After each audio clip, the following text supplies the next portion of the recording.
연금술사 파울로 코엘료 지음 최정수 옮김 문학동네 편엠 양치기 산티아고가 양떼를 데리고 버려진 낡은 교회 앞에 다다랐을 때는 날이 저물고 있었다. 지붕은 무너진 지 오래였고 성물 보관소 자리에는 커다란 무화과나무 한 그루가 서 있었다. 그는 그곳에서 하룻밤을 보내기로 했다. 양들을 부서진 문을 통해 안으로 들여보낸 뒤 도망치지 못하도록 문에 널빤지를 댔다. 근처에 늑대는 없었지만 밤사이 양이 한 마리라도 도망치게 되면 그 다음 날은 온종일 잃어버린 양을 찾아다녀야 할 것이기 때문이었다. 산티아고는 입고 있던 겉옷을 땅바닥에 깔고 막 다 읽은 책을 베개 삼아 자리에 누웠다. 잠이 들기 전 그는 이제 더 두꺼운 책을 읽어야겠다고 생각했다. 다 읽으려면 시간이 더 많이 걸리고 밤엔 좀 더 편안한 베개 역할을 할 수 있도록 말이다. 잠에서 깨어났을 때 사위는 아직도 어두웠다. 고개를 드니 부서져 반쯤 남은 천장 사이로 별들이 반짝이는 것이 보였다. 좀 더 자고 싶었는데 아쉬웠다. 지난주와 똑같은 꿈이었다. 이번에도 역시 꿈이 채 끝나기 전에 잠을 깨고 말았다. 산티아고는 일어나서 포도주를 한 모금 마셨다.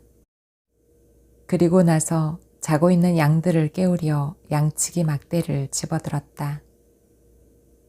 그러나 양들은 대부분 깨어 있었다. 산티아고가 잠에서 깰 때 같이 깨어난 모양이었다.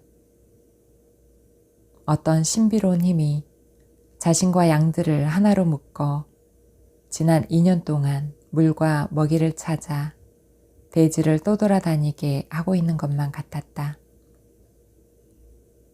저 녀석들은 이제 내게 너무 익숙해져서 내 일과 시간을 훤히 꿰뚫고 있지. 산티아고는 낮은 목소리로 중얼거렸다. 그러나 어쩌면 그 반대일 수도 있겠다는 생각이 들었다. 산티아고 자신이 양들의 일과에 익숙해진 것인지도 모를 일이니까. 일어나지 않고 늑장을 부리는 양들도 몇 있었다. 산티아고는 막대를 휘두르고 한 마리 한 마리 이름을 불러가며 그 양들을 일으켰다. 산티아고는 양들이 자신의 말을 알아듣는다고 생각했다. 그래서 때때로 양들에게 감명 깊게 읽은 책의 구절들을 들려주기도 했고 양치기로 들판을 떠돌며 사는 일의 외로움이나 기쁨을 이야기하기도 했고 자신이 자주 지나다니는 마을에서 얻어들은 이런저런 소식들을 전해주기도 했다. 하지만 이틀 전부터는 한 소녀에 관해서만 입에 올렸다. 그 소녀는 나흘 뒤에 도착하게 될 마을의 모직가게 상인의 딸이었다. 딱 한 번 그 마을에 간 적이 있었다. 그 상인은 자기 눈앞에서 깎은 양털만 사는 사람이었다. 1년 전 산티아고는 양떼를 이끌고 친구의 소개로 알게 된 그 가게로 갔었다. 양털을 좀 팔려고 하는데요. 산티아고가 말을 꺼냈다. 가게는 손님들로 분주했다. 상인은 초저녁까지 기다리라고 했다. 산티아고는 가게 앞 길가에 쭈그리고 앉아 배낭에서 책 한 권을 꺼내들었다. 양치기들도 책을 읽을 줄 아네요? 옆에서 맑은 여자의 목소리가 들렸다. 칠흑 같은 검은 머리에 옛 정복자들인 무어인을 연상케 하는 눈, 전형적인 아달루시아 지방 소녀였다. 양치기들이 책을 읽지 않는 건 책보다 양들이 더 많은 것을 가르쳐 주기 때문이겠죠. 산티아고가 대답했다. 그들은 나란히 앉아 2시간 넘게 이야기를 나눴다. 소녀는 상인의 딸이었다. 소녀는 따분하기 짝이 없는 시골 마을의 생활을 이야기했고, 산티아고는 안달루시아의 들판과 지나온 마을들에서 보고 겪은 일들을 들려줬다. 늘 양들하고만 이야기하던 산티아고는 소녀와의 대화가 몹시 즐거웠다. 글 읽는 건 어떻게 배웠어요? 다른 사람들과 마찬가지예요. 학교에서 배웠죠. 글을 읽을 줄 아는데 왜 양치기가 된 거죠? 산티아고는 소녀가 이해할 수 없으리라는 걸 잘 알고 있었기에 이 질문에는 대답하지 않았다. 그가 떠돌이 양치기 이야기를 계속하는 동안 무어인을 닮은 소녀의 눈은 신기함과 놀라움으로 반짝였다. 산티아고는 소녀의 아버지가 계속 바빠서 그를 한 사흘쯤 기다리게 했으면 싶었다. 소녀와 함께 있는 시간이 영원히 끝나지 않기를 간절히 바라는 마음. 지금껏 한 번도 느껴본 적이 없는 욕구였다. 그것은 한 마을에 정착하여 영원히 살고 싶다는 생각. 이 검은 머리 소녀와 함께라면 하루하루가 새로울 것 같다는 벅찬 기대였다. 하지만 시간이 되자 상인은 어김없이 그를 찾았다. 4마리분의 양털을 깎아달라고 했다.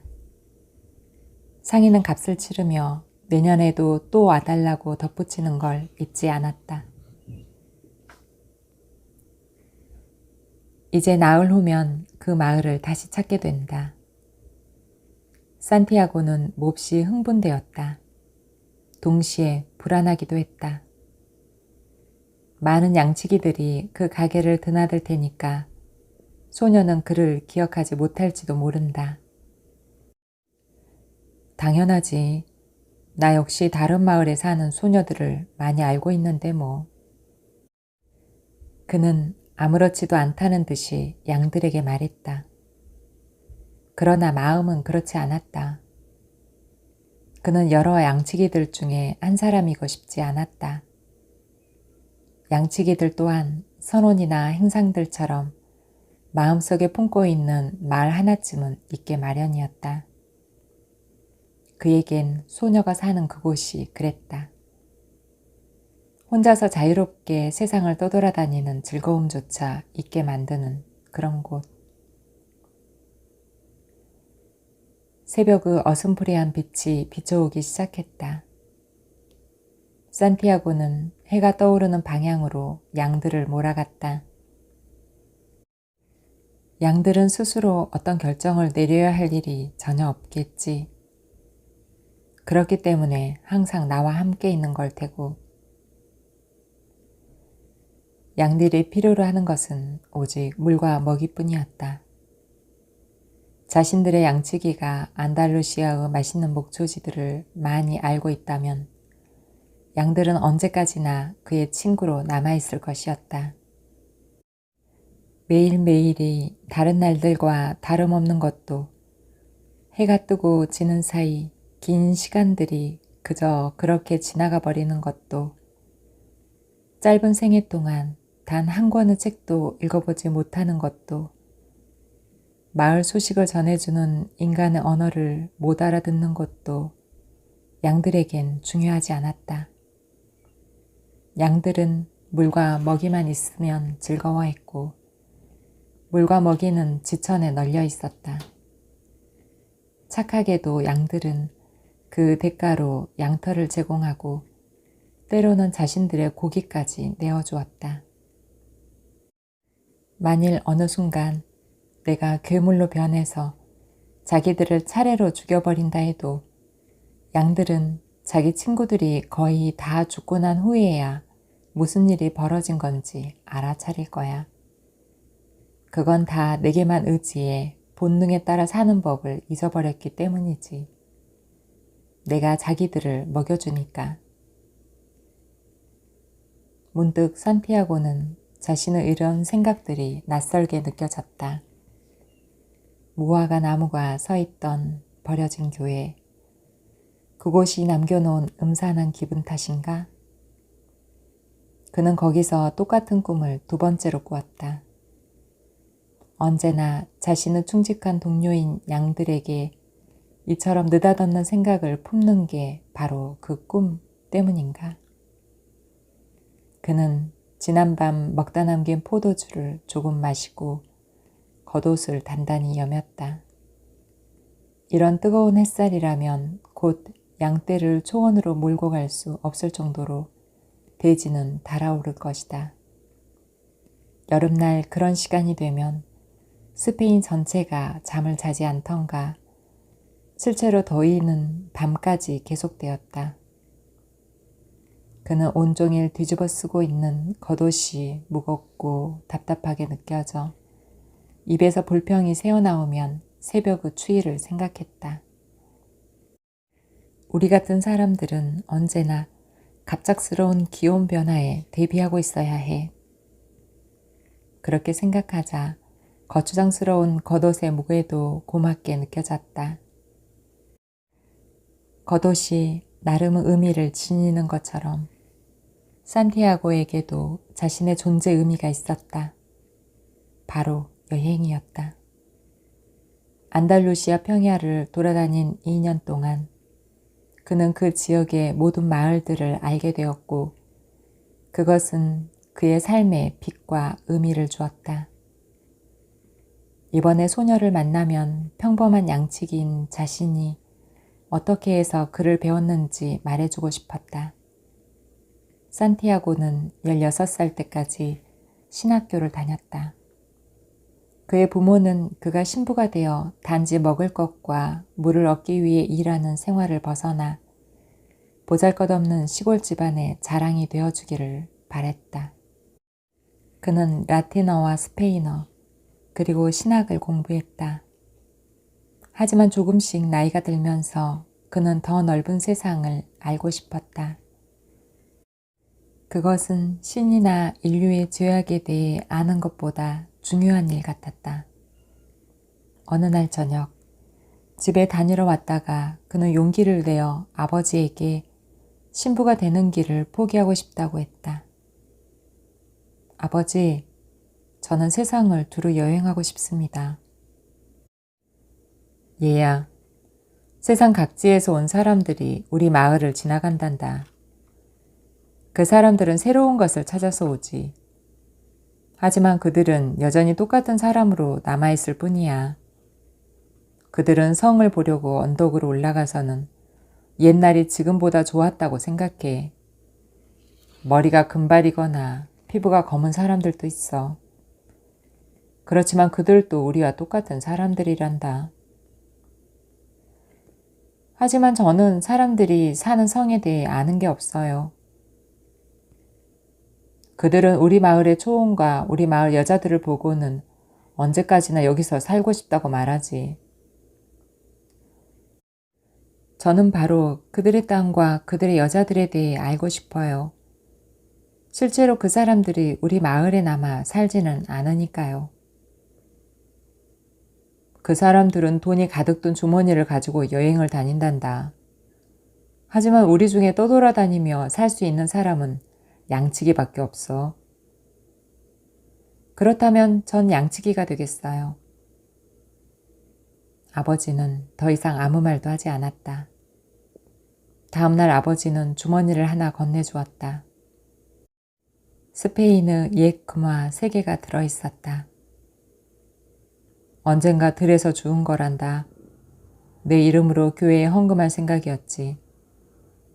이것으로 양들을 사거라. 그리고 세상으로 나가 마음껏 돌아다녀. 우리의 성이 가장 가치 있고 우리 마을 여자들이 가장 아름답다는 걸 배울 때까지 말이다. 아버지는 축복을 빌어주었다. 소녀는 아버지의 눈을 보고 알 수 있었다. 그 역시 세상을 떠돌고 싶어 한다는 걸. 물과 음식, 그리고 밤마다 몸을 누일 수 있는 안락한 공간 때문에 가슴속에 묻어버려야 했던, 그러나 수십 년 세월에도 한결같이 남아있는 그 마음을. 지평선이 붉게 물들더니 이윽고 해가 떠올랐다. 산티아고는 아버지와 나눈 대화를 회상하며 기쁨을 느꼈다. 그는 이미 많은 성을 보고 많은 여인들을 만났다. 물론 그 여인들 중 어느 누구도 그가 지난 이틀 동안 기다린 그 소녀와는 비교할 수 없었지만 그에겐 겉옷이 한 벌 있었고 다른 것과 바꿀 수도 있는 책 한 권, 그리고 양떼가 있었다. 그리고 무엇보다 중요한 가슴에 품어온 큰 꿈을 매일 실현하는 것, 바로 세상을 여행하는 일이었다. 안달루시아 초원에 실증이 나면 양떼를 팔고 선원이 될 수도 있었고, 바다에 물리면 수많은 마을들과 수많은 여인들, 그리고 행복해질 수 있는 수많은 다른 기회들을 알아볼 수도 있었다. 사람들은 어째서 신학교에서 신을 찾겠다는 걸까? 해가 떠오르는 것을 바라보며 산티아고는 생각했다. 그는 언제나 새로운 길을 찾아 여행을 다녔다. 근처를 몇 번 지나다닌 일은 있지만 그 교회에 머문 것은 처음이었다. 세상은 넓고 끝이 없으니 양들을 따라가다 보면 오래지 않아 더욱 흥미로운 것들을 발견할 수 있으리라. 문제는 양들이 새로운 길에 관심이 없다는 거야. 양들은 목초지가 바뀌는 것이나 계절이 오는 것도 알아차리지 못하지. 저놈들은 그저 물과 먹이를 찾는 일밖에 몰라. 산티아고는 생각했다. 하지만 어쩌면 우리 모두가 그런지도 모르지. 나만 해도 그 소녀를 알게 된 후로는 다른 여자들 생각을 안 하니까. 그는 하늘을 올려다보았다. 점심 전에는 타리파에 도착할 것 같았다. 거기서 책을 더 두꺼운 책과 바꾸고 병에 포도주를 가득 채우고 면도와 이발도 할 수 있을 것이다. 그는 소녀를 만나기 전에 세심하게 준비를 하고 싶었다. 다른 양치기가 더 많은 양들을 데리고 그보다 먼저 그 가게를 찾을 수도 있었지만 그런 상황은 정말 생각하기도 싫었다. 인생을 살맛나게 해주는 건 꿈이 실현되리라고 믿는 것이지. 산티아고는 다시 한번 하늘을 올려다보며 잠시 생각에 잠겼다가 이내 걸음을 재촉했다. 타리파에 해몽을 잘하는 노파가 살고 있다는 생각이 퍼뜩 떠오른 때문이었다. 지난밤 그는 전에 꾸었던 꿈을 다시 한번 꾸지 않았던가. 노파는 집 깊숙한 곳에 있는 방으로 산티아고를 맞아들였다. 색색의 비닐 조각을 엮어 만든 발이 거실과 방을 나누고 있었다. 방 안에는 탁자가 하나 있고 예수상과 의자 2개가 있었다. 노파는 의자에 앉으며 그에게도 자리를 권했다. 그리고는 산티아고 2 손을 잡고 기도하듯 낮은 목소리로 중얼거렸다. 그것은 마치 집시들의 기도 같았다. 산티아고는 많은 집시들을 만나보았다. 집시들 역시 세상을 떠돌아다니지만 양을 치지는 않았다. 떠도는 말로는 집시들은 끊임없이 남을 속인다고 했다. 악마와 계약을 맺으며 노예로 부리기 위해 어린 아이들을 유괴한다고도 했다. 어렸을 때 산티아고는 유괴를 당할까봐 집시들을 몹시 무서워했었다. 노파가 그의 손을 잡고 있는 동안 예전의 그 두려움이 되살아났다. 하지만 저기 예수님의 성상이 있잖아. 그는 이렇게 생각하며 마음을 가라앉히려 했다. 손이 떨려 노파가 그의 두려움을 알아차리게 될까 걱정되었다.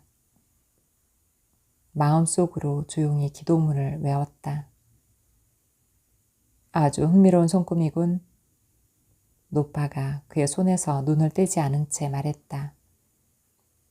그리고는 입을 다물었다. 산티아고는 긴장했다. 자신도 모르는 사이에 손이 떨리기 시작했다. 노파는 대번에 알아차렸다. 그는 재빨리 손을 빼냈다.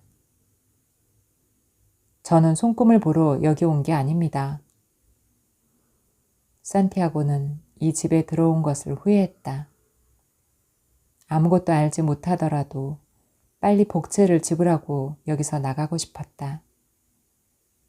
반복되는 꿈 따위에 너무 많은 의미를 두고 있었던 것 같았다.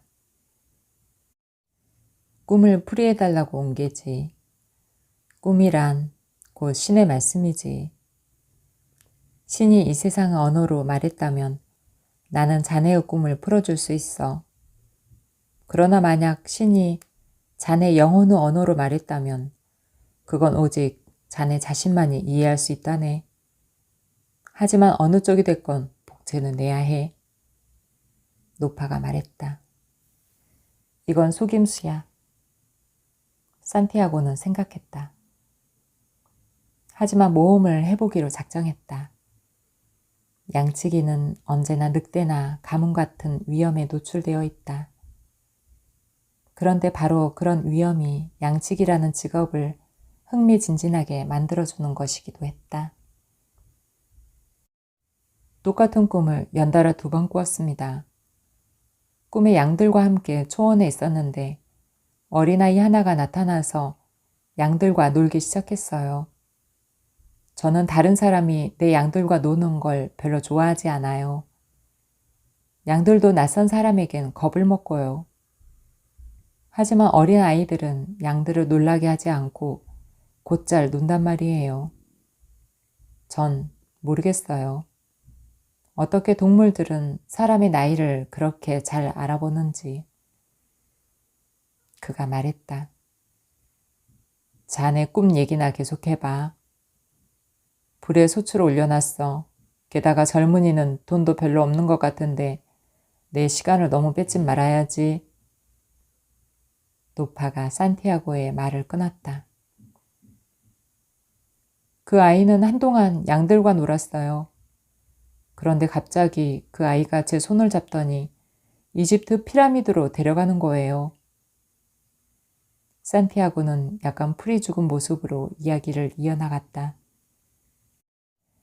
산티아고는 노파가 이집트의 피라미드를 아는지 확인하기 위해 잠시 기다렸다. 하지만 노파는 아무 말이 없었다. 이집트 피라미드에서 산티아고는 노파가 잘 이해할 수 있도록 피라미드라는 단어를 또박또박 분명하게 발음했다. 그 아이는 제게 말했어요. 만일 당신이 이곳에 오게 된다면 당신은 숨겨진 보물을 찾게 될 거예요.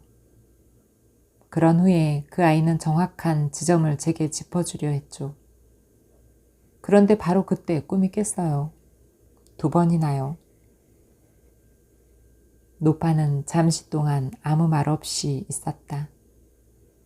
그리고 나서 그의 손을 다시 잡고 주의 깊게 들여다보았다. 지금 자네에게 아무것도 받지 않겠네. 대신 자네가 보물을 찾게 되면 그 10분의 1을 내게 주게. 노파가 말했다. 산티아고는 웃기 시작했다. 기분 좋은 웃음이었다. 숨겨진 보물에 대한 꿈 덕분에 수중에 있는 얼마 되지 않는 돈을 쓰지 않아도 되다니 이 친절한 노파는 집시가 분명한 것 같았다. 집시들은 되게 멍청하니까. 자, 그럼 이제 꿈을 풀이해 주셔야죠. 산티아고가 말했다. 그 전에 맹세를 해야지. 해몽 후 대가로 자네가 찾게 될 보물의 10분의 1을 주겠다고 말이야. 산티아고는 맹세했다. 노파는 예수상을 바라보며 맹세를 반복하게 했다. 그건 이 세상 언어로 된 꿈이라네. 난 그 꿈을 풀이해 줄 수 있어. 하지만 아주 어려운 해몽이야. 바로 그렇기 때문에 자네가 찾게 될 보물에서 내 몫을 받을 자격이 있다고 생각하는 거지. 그 꿈은 이렇다네. 자네는 정말로 이집트 피라미드에 가게 돼. 난 한 번도 그런 곳에 대해 들어본 적은 없지만 그 아이가 자네에게 보여주었다면 실제로 있다는 얘기지. 그리고 자네는 거기서 자네를 부자로 만들어줄 보물을 발견하게 되는 거야. 산티아고는 처음엔 놀라서 가만히 있었다. 하지만 다음 순간 화가 치밀었다. 이런 말을 들을 거였다면 굳이 노파를 찾아올 필요가 없었으니 말이다. 다행히 아직 노파에게 한 푼도 내지 않았다는 사실이 떠올랐다. 그런 말을 듣자고 시간을 들여가며 여기를 찾아온 게 아닙니다. 바로 그거야. 그래서 풀기 어려운 꿈이라고 얘기한 거지. 지극히 단순한 것이 실은 가장 비범한 것이야. 현자들만이 그런 것을 알아볼 수 있지. 자, 이제 난 손금 보는 법이나 연구해 봐야겠어. 난 애당초 현자는 못 되니까 말이야. 어떻게 제가 이집트까지 간단 말이에요? 난 그저 해몽만 할 뿐이야. 그걸 현실로 만드는 건 내 일이 아니야. 그러니까 딸년들이 주는 걸로 이렇게 겨우 먹고 살고 있지. 만약 제가 이집트에 못 가면요? 못 가면? 그렇게 되면 내가 복제를 안 받으면 되지. 뭐 이런 일이 처음도 아니니까. 노파는 더 이상 아무 말도 하지 않았다. 그리고 산티아고에게 그만 나가보라고 손짓했다. 그가 노파의 시간을 이미 많이 빼앗았기 때문이었다.